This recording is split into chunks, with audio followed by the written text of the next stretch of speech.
네, 안녕하십니까? 안녕하세요. 행복한 안식일입니다. 정말로 안식일 된 게 좋나요? 예, 정말 바쁘게 한 주가 갔던 것 같습니다. 연휴가 끝나고 저도 서울에 출장 빨리 갔다 오자마자 학교 축제여서 그동안 다음 주에 있을 인성주간 준비하느라고 정말 정신없이 시간들을 보냈는데요. 이제 내일 아마 예배 끝나고 2시부터 인성주간 리허설 시작하면 아마 또 한 주간 더 후딱 지나갈 것 같습니다. 오늘 안식일 하나님의 은혜 가운데 충만한 시간 되기 간절히 바랍니다. 오늘 저는 무엇을 지금 두려워하고 있습니까? 어떤 걸 두려워하고 있고요. 무엇을 두려워하고 있는지 한번 생각해 보는 시간을 갖겠습니다. 오늘 본문의 말씀은 마태복음 8장 23절에서 27절에 있는 말씀인데요. 우리 교독하겠습니다. 제가 검정색 글씨를 읽을 테니까요. 여러분들이 색깔 있는 건 다 읽어주시면 되겠습니다. 배에 오르심에 제자들이 따랐더니 바다에 큰 놀이 일어나 배가 물결에 덮이게 되었으되 예수께서는 주무시느니라. 그 제자들이 나와 깨우며 이르되 주여 구원하옵소서 우리가 죽겠나이다. 예수께서 이르시되 어찌하여 무서워하느냐 믿음이 작은 자들아 하시고 곧 일어나사 바람과 바다를 꾸짖으시니 아주 잔잔하게 되거늘 그 사람들이 놀라게 여겨 이르되 이가 이가 어떠한 어떠한 사람이기에 사람이기에 바람도 바람과 바다도 바다도 순종하느냐 순종하느냐 하더라. 하더라. 아멘. 이 말씀을 본문으로 한 여러 설교를 많이 들으셨을 거라 생각합니다. 이 그림인데요. 이 그림이 좀 이상한가요? 안 이상한가요? 이상해요? 안 이상해요? 뭐가 이상해요? 누가 이상하다 했죠, 여기서? 예수님이 이상해요? 왜 이상해요? 파도가 많은데 자요? 혹시 어릴 때 엄마가 이렇게 잠재울 때 뭐죠? 이렇게 요란 같은 거 흔들흔들 하는 거 탄 기억 나요? 우리 학생들? 기억이 나요? 그 흔들리면 잘 올까? 그 멀미 중에 하나가 차 운전할 때 차가 움직이고 흔들리면 자는 사람들이 있어요. 그런 사람도 멀미가 있는데요. 교장 선생님 얼마 전에 배를 타실 수 있는 기회가 있으셨는데 안 타셨다고 하셨어요. 용기를 내셨는데 마지막에 포기하셨다고 하는데 이 장면이 교장 선생님 입장에서는 이해가 되십니까? 이해가 돼요? 주무시는 그 장면이요? 아, 네. 예, 여기 경험을 말씀드렸더니 신앙으로 대답하셨네요. 예. 제가 예전에 동해에 한번 처음 한 20년 전, 18년 전에 왔었어요. 그때 여기 와서 낚시를 했었습니다. 그때 영월교회 교인들을 모시고 구도자들을 모시고 한 30명이 와서 배를 두 척을 나눠가지고 낚시를 했는데 저는 웬만하면 멀미를 안 하기 때문에 그냥 방심하고 그냥 탔다가요 죽을 뻔했습니다. 왜냐하면 그 아침 먹은 모든 걸 토했거든요. 교인들이 제게 어떤 걸 얘기했냐면 불꽃놀이 했다고 했어요. 상상이 되세요? 밥알이 다 물속에 떨어갔고 그래서 제가 있었던 배에 만선이 돼서 왔어요. 물고기들이 다 모여서. 그래서 그 기억이 있습니다. 배에서 이렇게 하는 거 정말 어렵습니다. 예수님이 제자들을 데리고 이렇게 가셨는데 지금 마태복음 8장은 지금 오늘 본문의 말씀은 산이라고 하는 동네에서 예수님을 땅으로 내려오시게 했고 이제 바다로 표현된 갈릴리 호수로 이끕니다. 실제 이들이 가까이 여겼던 예수님의 제자들이 가까이 여겼던 바다는요. 말씀이 풍성히 선포되는 곳이었어요. 청중들이 너무 많은데 말씀을 가르치기에 힘들 땐 예수님께서 배 위에서 설교하셨었어요. 그래서 여러 사람들이 말씀을 보게 했던 그 장소였고요. 그리고 이들에게는 삶의 현장에서 성공과 익숙함이 가득한 곳이에요. 여러분들 익숙한 곳이 대개 내 삶 속에 내성이 생기듯이 가깝게 되면 그 익숙한 곳에서 우리는 조금 더 잘 준비할까요? 아니면 방심할까요? 방심하게 되죠. 그렇죠? 그래서 신앙에서도 마찬가지예요. 영적인 나태함에 빠질 때가 되게 커요, 목회자들은. 왜냐하면 내가 하는 모든 게 거룩한 일을 하기 때문에 거룩성을 잊어버려요. 오랫동안 교회 나오다 보면 우리가 갖고 있는 신앙의 큰 이 가치를 잃어버려요. 오늘 이 예수님과 함께했던 이 제자들, 폭풍 속에 있었던 제자들은 실제로 예수님을 따라서 그 길을 그냥 찾아갔습니다. 근데 예수님이 어디를 갔었냐면 이 동쪽 지역에서 게네사렛 쪽까지 걸어가시는 길을 바닷길로 선택하셨어요.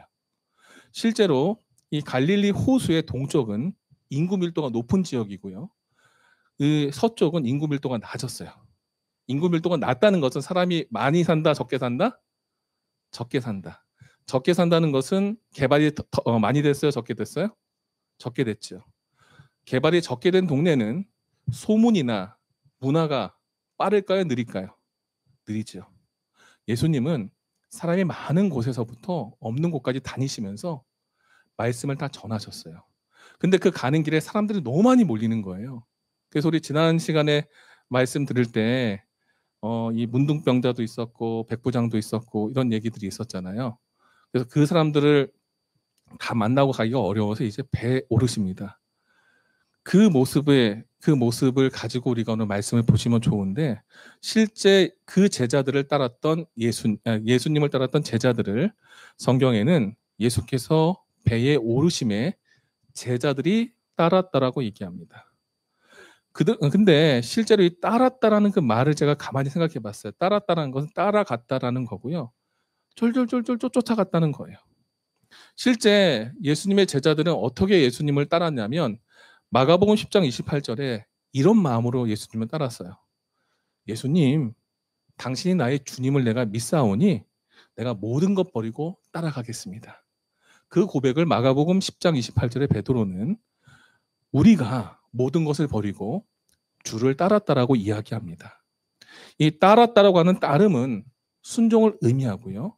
이 순종은 이 앞에 한 단어를 붙입니다. 뭐예요? 무조건적. 예수님이 나의 주인이면 된다는 거예요. 이분이 나에게 복을 주건 안 주건 중요하지 않아요. 내 마음의 확신이 이 젊은 예수가 내 인생을 구원할 구세주라는 것을 그는 받아들였고 조건 없이 예수를 따라갔고 가는 그 길에 얼마나 마음에 편안함이 있었는지 몰라요. 왜냐하면 여러 군중 속에서 자신이 그 예수님과 가장 가까이 있으면서 그 많은 무리가 예수님을 따라올 때 마치 나를 따라오는 느낌을 받은 거예요. 그리고 예수님의 가르침을 가까이서 들으면서 내가 마치 하늘에 간 것처럼 그 마음이 너무너무 설레고 기뻐진 거예요. 이런 마음으로 예수님과 함께 지냈던 시간들 속에 예수님의 제자로 사도로 부르심을 받았던 사람들 몇몇이 조금씩 나태해져요. 실제 사람들은 군중 속에 속해 있을 때 진짜 내 모습이 뭔지 잘 몰라요. 왜 그런지 아세요? 이런 거하고 똑같아요. 남자들을 전투복 입혀놓으면 아무데나 가서 소변을 봐요. 군대에 있을 때 그 습성이 나타나요. 근데 내 개인이 나타나는 이런 옷들이 입으면 그렇게 하지 않죠. 군중 속에 속해 있고 예수님 안에 있으면 나의 능력과 실력과 상관없이 하향 평준화가 되거나 상향 평준화가 돼요. 예수님의 제자들도 예수님과 함께 있었고 그 안에서 내가 예수님과 같은 말씀을 들으면서 그렇게 되는 것처럼 느꼈지만 느끼는 것하고 그것을 내 거로 만드는 것하고는 같아요, 달라요? 완전히 다른 문제예요. 우리가 학교에서 공부하잖아요. 선생님이 막 문제 풀어주시고 설명할 때 와 이렇게 풀리는구나 감탄해요, 안 해요? 하죠. 근데 문제를 풀으면 그거 다 맞아요, 안 맞아요? 안 맞아요. 그래서 맞추기 위해서 뭘 해야 될까요? 연습해야죠. 그거는 선생님과 나와의 싸움이 아니라 나 스스로 하는 싸움, 나를 찾아가는 싸움을 해야 된다는 겁니다. 예수님께서는 예수님의 제자들이 산에서 은혜로운 말씀을 들었고요. 많은 사람들을 만나면서 이적들을 보면서 마치 자기가 예수가 된 것처럼 변질되어 가는 것 같은 그런 변화를 보시게 된 거예요. 그래서 예수님은 그 제자들을 어디로 이끄셨어요? 군중 속에서 같이 있었던 한 사람이 아니라 군중에서 분리시켰어요. 네가 어떤지 한번 봐라. 마치 이런 것 같아요. 우리도 이 그룹, 학교라는 그룹 안에서 선생님과 학생들이 같이 섞여 있으면 선생님은 어른으로서의 그 역할로 계속 세팅이 되거든요. 근데 이 선생님들끼리만 묶어 놓으면 어떻게 될까요? 또 그 안에서도 새로운 내 모습이 세팅이 돼요. 목사들도 똑같아요. 목회자들도 목회자 협의를 가거나, 이번에 교목 협의를 한 40분이 같이 만났어요.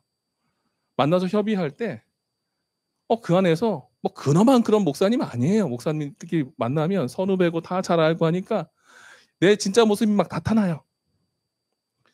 군중 안에서 숨겨져 있던 내면의 내 모습, 이너 차일드의 모습을 예수님은 찾아보게 하기 원했어요. 왜냐하면 내가 가르치고 말을 잘한다고 그것이 내게 아니라는 거예요. 내가 예수님과 함께 있고 내가 예수님의 이 그룹 안에 있다고 해서 내가 예수가 아니라는 것을 가르쳐주고 싶었어요. 그래서 그들을 데리고 무리들이 육지로 오니까 그들과 같이 할 수 있는 유일한 한 공간, 작은 배를 빌리셔서 제자들과 함께 여행을 합니다. 얼마나 피곤하셨을까? 예수님이 잠드시죠. 그 순간 일어난 일 뭘까요? 광풍이 붑니다. 그때 그 제자들에게 예수님은 이것을 보여주십니다. 보이는 현실과 그들의 보여진 믿음을 가르쳐 주세요. 이 배가 막 출렁일 때에 그때 이런 성경의 말씀이 있습니다. 배가 물결에 덮이게 되었더니, 번역이 참 재밌게 됐죠. 되게 아름답게 됐어요. 배가 물결에 덮이게 되었다. 그러니까 물이 덮쳤다는 거죠. 배를 덮었는데 예수님이 뭐 했다고요? 주무셨다. 그때 제자들이 했던 건 뭘까요? 바로 예수님을 깨우진 않았어요. 우왕좌왕했고요. 정돈이 되지 않았어요. 조금 전까지 많은 무리가 이렇게 예수님을 쫓아오면 줄을 서시오. 당신 여기 잘 서서 예수님 말씀 잘 들으라고 정돈시켰던 사람이에요. 학생들 우르르 오잖아요. 오늘 체육대회 했잖아요. 선생님들 애들 체육대회 할 때 제일 먼저 하시는 게 뭐예요? 줄 맞춰 세워야 되잖아요. 그 많은 아이들을. 그렇죠? 그랬던 사람들이에요. 그런데 그들이 정돈 안 된 환경에 딱 놓여지자 그들 내면에 어떤 것을 먼저 해야 될지 나중에 될지 그걸 잃어버렸어요. 우왕좌왕하고 정돈 안 된 모습을 통해서 이래저래 하다가 안 되니까 뭐예요? 마치 학교에서 아이들이 지네끼리 끙끙 앓다가 안 되면 선생님 이거 해주세요 얘기하는 것처럼 제자들도 예수님 도와주세요 하고 예수님을 깨우는 겁니다. 그러면서 주여 우리를 구해 주십시오. 우리가 이제 다 죽게 되었습니다. 이런 상황을 여러분들 생각엔 예수님이 자연스럽게 그 모습을 만든 건가요? 아니면은 예수님께서 이것을 의도적으로 한 것으로 생각하십니까? 다시 한번 여쭤보겠습니다. 이 그림 속에 예수님은 의도적으로 주무실까요? 아니면 진짜 몸이 지쳐서 주무실까요? 저는 지치긴 했지만 의도성이 더 짙다고 생각합니다. 왜냐하면 제자들이 예수님과 함께 있으면서 내면의 성장을 하지 못하는 그것들을 하나하나 느껴갈 때에 그들에게 하나의 질문을 던진 겁니다. 그것은 너희와 함께 있는 내가 누구냐? 내가 너희들의 신이냐 아니면 인간이냐? 제자들이 예수님을 진짜 하나님으로 믿었다면, 신으로 여겼다면 그들이 예수님이 거기서 주무시고 있다고 할 때 두려워할 이유가 있을까요? 없을까요? 없지요. 풍랑을 잠잠케 하시고 병든 자들도 고치시고 은혜로운 말씀으로 하늘의 기별을 전하신 예수님이 모든 걸 할 수 있다는 전제가 있는데 그 예수님이 있는 배는 뒤집힌다 안 뒤집힌다? 안 뒤집힌다. 혹시 뒤집힐지라도 우리는 분명히 산다. 그 믿음이 있었겠지요. 이것은 예수님이 제자들에게 말씀 가까이 있었고 하나님의 백성으로 사는 사람들에게 그들 스스로 내면에게 던지는 질문입니다. 교회를 나왔고 하나님을 믿는 너희가 진짜 나를 무엇으로 생각하느냐? 너희들의 삶 속의 신앙은 하나의 액세서리냐? 일주일에 한 번 나와서 좋은 말씀 듣고 가는 게 교회인가? 그 안에서 하나님을 만나는 것이 교회인가? 그것을 던지는 거예요. 이 제자들이 봉사 초기에 있었던 일이에요. 이거는. 왜 이 일을 지금 했을까요? 후반기에 잡기 어렵거든요. 이들에게 분명한 사명의 기준과 하나님의 종으로서의 삶에 선을 주신 거예요. 하나님의 백성으로서의 그들의 모습은 하나님을 인간으로 볼 것이냐 아니면 온전한 하나님으로 볼 것이냐를 그들 스스로 마음에서 정한 것을 있는 그대로를 보여주기 맞는 거예요. 시대의 소망에는 이런 표현이 있습니다. 그들의 유일의 소망은 예수에게 있었다. 유일한 소망이 누구예요? 예수님이다. 예수님 안에 있었어요. 그리고 그들은 이 무기력과 이 절망 속에서 cried. 어떻게 했어요? 부르짖었다고 하는데 이 부르짖었다라고 말하기보다는 울면서 목에 핏대를 막 세우고 요청하는 요청과 내 감정과 두려움 속에 울부짖는 그런 부르짖음을 했다는 겁니다. 생명의 시여자시고 유일한 구원자이신 예수님을 가까이 두고서 죽음을 두려워하는 제자들. 되게 모순적이죠. 그 모습 그리고 그들이 봤던 것은 그들의 목소리는 태풍의 노성에 삼키었으며 아무 대답도 없었다. By the roaring of the tempest, and there was no reply. 그 밖에서 나오는 소리가 그들 내면에 있었던 예수님을 믿는 믿음의 음성보다도 훨씬 커서 내면의 예수님이 밖으로 나오지 못하고 그들은 의심하고 그리고 두려움이 어세일들은 공격하는 겁니다. 확 뒤엎어서 공격하는 거예요. 그들을 아주 공격하고 짓눌렀다는 거예요. 예수님이 계신데 왜 그랬을까? 현실을 바라봤고요. 눈에 보이는 것을 보다 보니 그들이 갖고 있었고 보이지 않았던 믿음을 꺼내지 못했습니다. 들리는 소리에 귀를 기울이다가 내면에서 말씀하셨던 내 마음에 계셨고 내 삶을 움직이셨던 그 예수님의 음성을 듣지 못했던 거지요. 그리고 그들은 믿음 없는 모습을 이렇게 얘기합니다. 제자들이 최후의 노력을 다하기 위해서 기도했다고 그랬어요? 아니요. 그들의 노를 꼭 붙잡았다. 그래스프라는 것은 잡는 게 아니에요. 캐치가 아니에요. 그냥 꽉 쥐고 있는 겁니다. 안 놓는 겁니다. 그들이 손을 잡고 있어야 될 것은 말씀이요 믿음인데 그들의 노를 잡고서 그냥 거기에서 살려달라고 울부짖는 겁니다. 우리는 어떤가요? 어떤 삶 속에 시험 당할 때가 있습니다. 내가 원치 않고 내가 계획하지 않았던 여러 가지 어려움들이 있을 때 우리는 그 어려움의 무게 때문에 거기에 눌려서 하나님을 못 보고 그 어려움의 무게 때문에 어쩌면 예수님 앞에 해야 되는 우리의 삶의 모습을 놓치고 있지 않은지요. 근데 되게 재밌는 모습이 여기 있어요. 제자들이 노를 잡고서 살려달라고 예수님께 말로만 부르짖을 때 예수님은 서 있었대요. In the midst of his disciples. 그냥 우리 번역에는 예수께서 그냥 일어나셨다라고 번역이 되어 있는데 이 영문 예언내신 시대의 소망에는요. 그가 이미 그들의 그 제자들 중간에 중심부에 있었다는 거예요.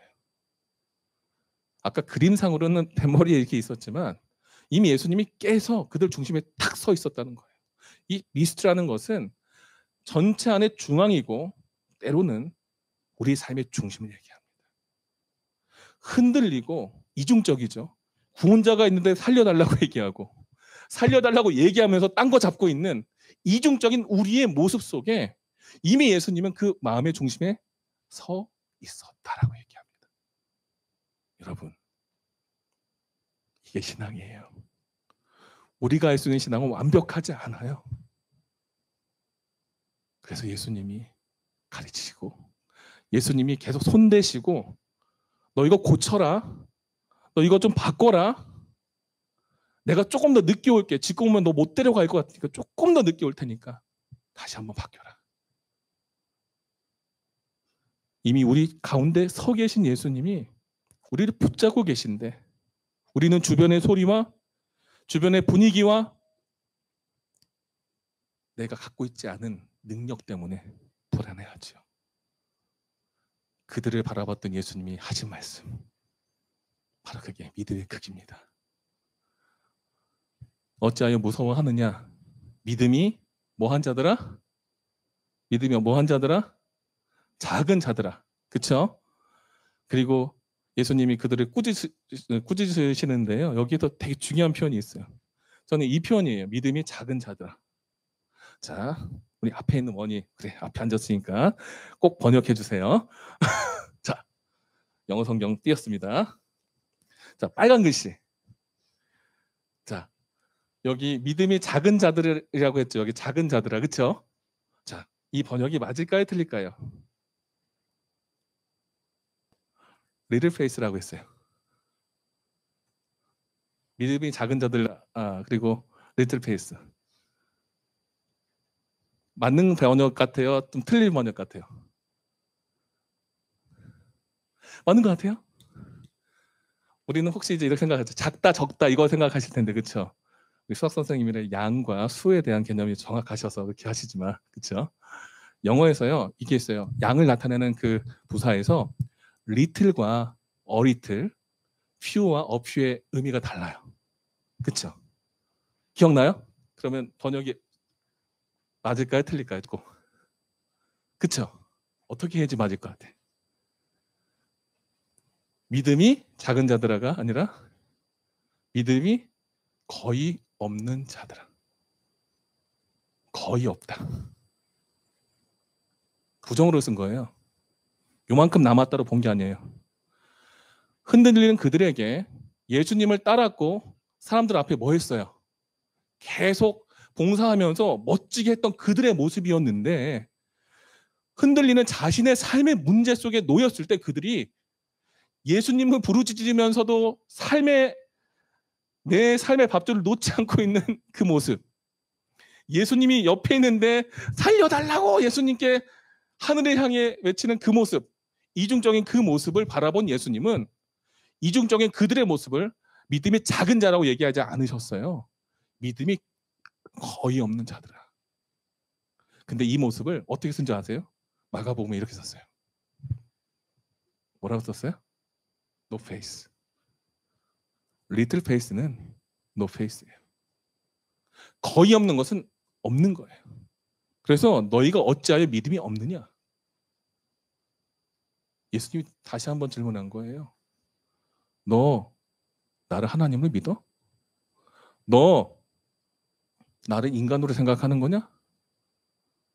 네가 믿는 믿음이 이거밖에 안 되니? 시편에는 예수님을 이렇게 표현합니다. 하나님께서 광풍을 고요하게 하시고 물결도 잔잔하게 하시는 분으로 표현합니다. 그리고 평안하게 만드시는 분으로 이야기하죠.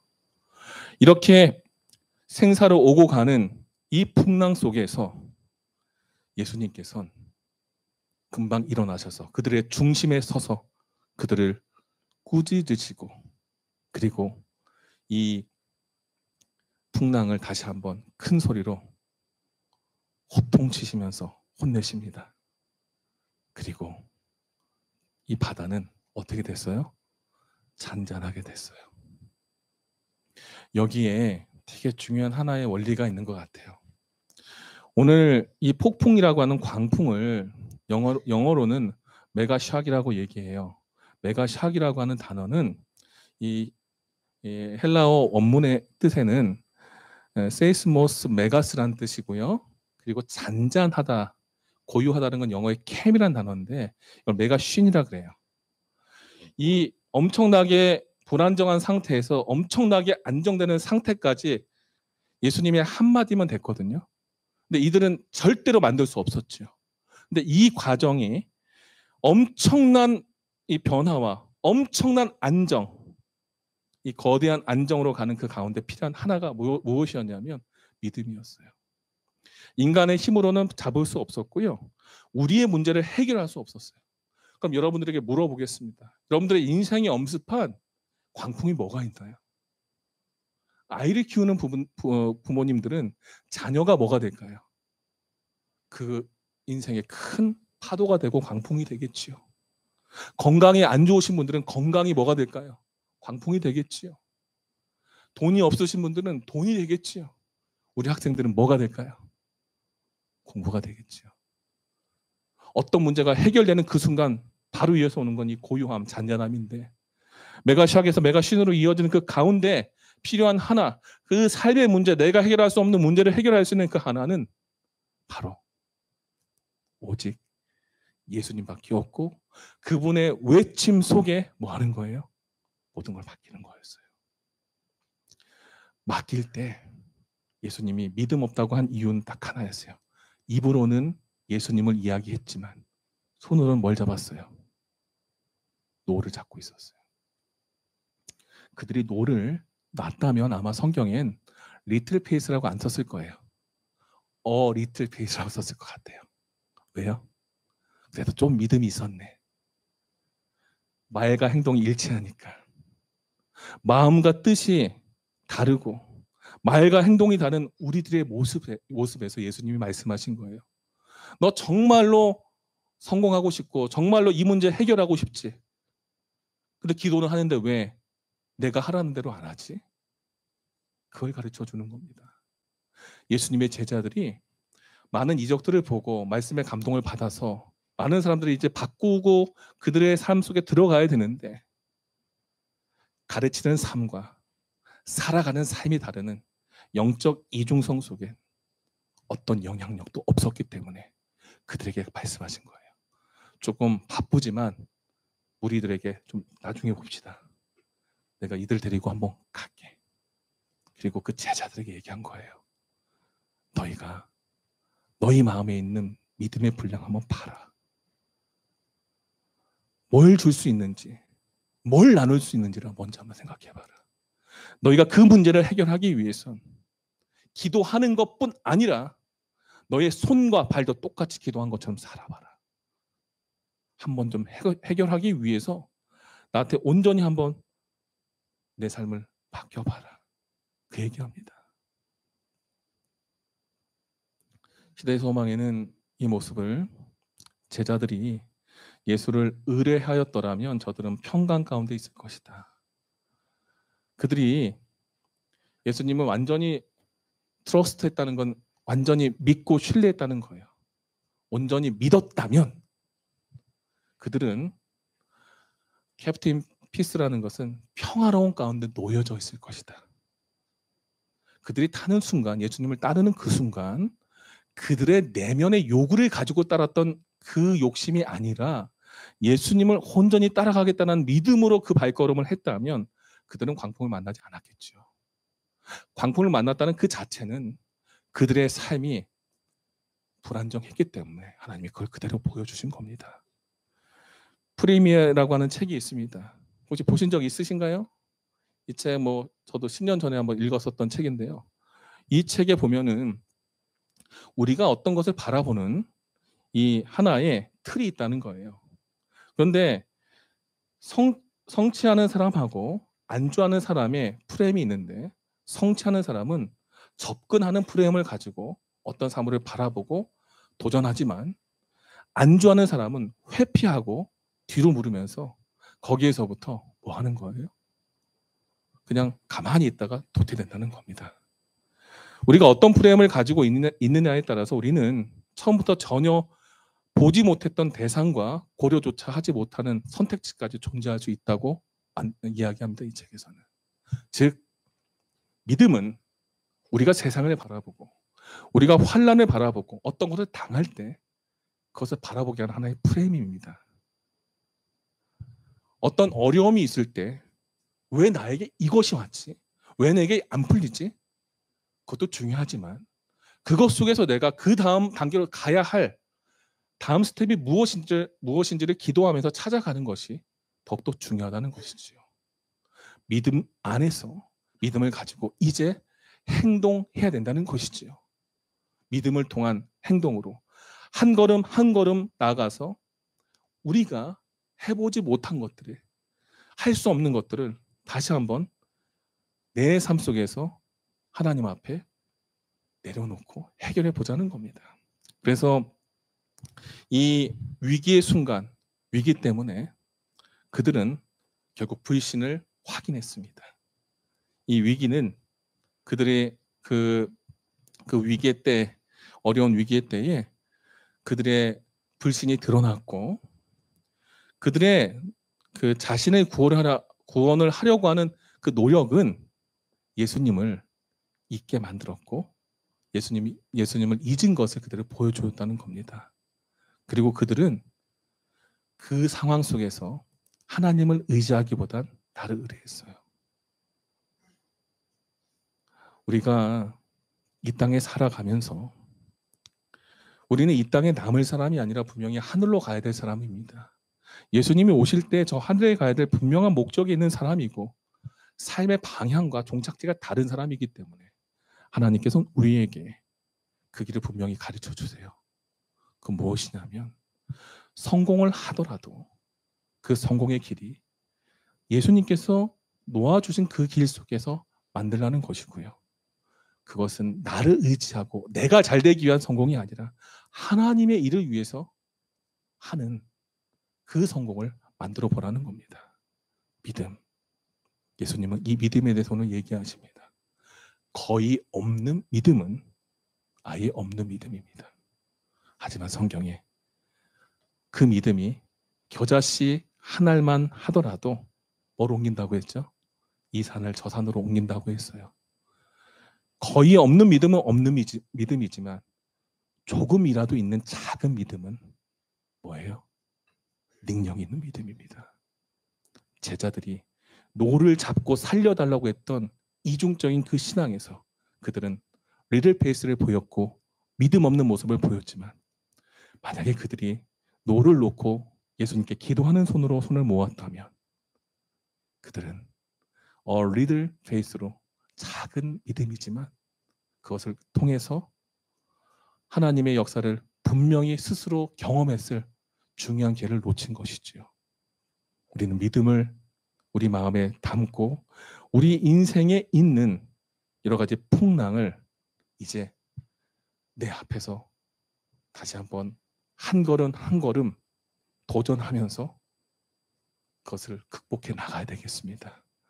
이 성경에서요, 이 바다, 풍랑 이런 이런 소재들이요 어떤 것을 상징하냐면 예언적인 종말론적인 사상에서는 실제로 하나님과 사단의 큰 시험이 있는 시험장으로 이야기합니다. 그래서 예언의 신을 볼 때도 시대의 소망에는 이 표현을 사탄이 풍랑을 만들었다라고 얘기하거든요. 즉 제자들을 사탄이 이렇게 시험하는 가운데 예수님께서 그들을 가만히 두시면서 그들의 믿음 없음을 보여주신 거예요. 그러면서 이 풍랑이라고 하는 것은 단순히 이 시대 때 제자들만 경험하는 것이 아니라 현재 우리도 경험하고 있는 거예요. 비슷한 이야기가 이거예요. 우리가 잘 아는 요한계시록 12장 17절 제7일 안식일 예수 재림 교회가 남은 교회라고 우리가 이야기합니다. 예언적으로 남은 교회고 우리는 그 남은 자손이지요. 근데 그들이 용과 뱀과 마귀와 사탄과 싸우는데 그들이 싸운 장소가 어디예요? 바다 모래 위예요. 바다 모래 위는 이 장소가 어디라는 겁니까? 풍랑이 있을 뭐예요? 바다라는 것이죠. 우리가 살아가는 지금 시대는 언제든지 폭풍 해일을 맞을 수 있는 그런 사단의 시험 속에 우리가 살아가고 있다는 겁니다. 그런 휩쓸려 가기 쉬운 풍랑과 폭풍이 있는 그곳에서 예수님이 우리에게 손을 내미세요. 따라오라고요. 손 내민 예수님을 따라갈 때 이제 우리는 단순히 그게 좋아 보여서 가는 것을 선택해서는 안 됩니다. 이제 예수님이 오늘 이 배 속에서 주무셨던 그 모습 속에 제자들에게 가르쳐 줬던 것은 너희가 이제 따라오려면 너희가 아는 가치만큼 마음속에 그것을 만들어서 쌓아 놓으라는 거예요. 즉 영적인 텐션을 가지고 견디고 버티고 만들어내는 그 모습을 이제는 삶 속에서 실천하라고 이야기합니다. 오늘 우리는 이 땅에서 하나님의 백성으로 재림을 기다리며 이제 하나님의 영광을 위해서 열심히 공부하고 가르치는 하나님의 학교에서 공부하고 일하고 지내고 있습니다. 각각에 맞는 우리가 경험하는 여러 가지 폭우와 여러 가지 폭풍과 물결은 다 다르지만 그것이 내 삶을 엄습해 올 때 우리는 삶의 문제를 바라보기 이전에 그것이 내 삶에 오는 그 과정이 왜 그렇게 왔는지, 내 옆에 계시는 예수님을 내가 붙잡고 있는지, 그리고 내가 그 예수님께 간구하고 있는지를 다시 한번 물어보면서 실패와 실수와 여러 가지 어려움이 많은 그 순간에서도 끝까지 그 예수님께서 손 내미셨던 예수님을 따라가는 그 길에 영적인 우리의 힘을 놓지 않고 끝까지 견디며 예수님 오시는 그날까지 우리가 하늘에 함께 가는 하나님의 종들이 되기 바라며 말씀을 마치겠습니다. 다 함께 우리 기도하고 마치겠습니다.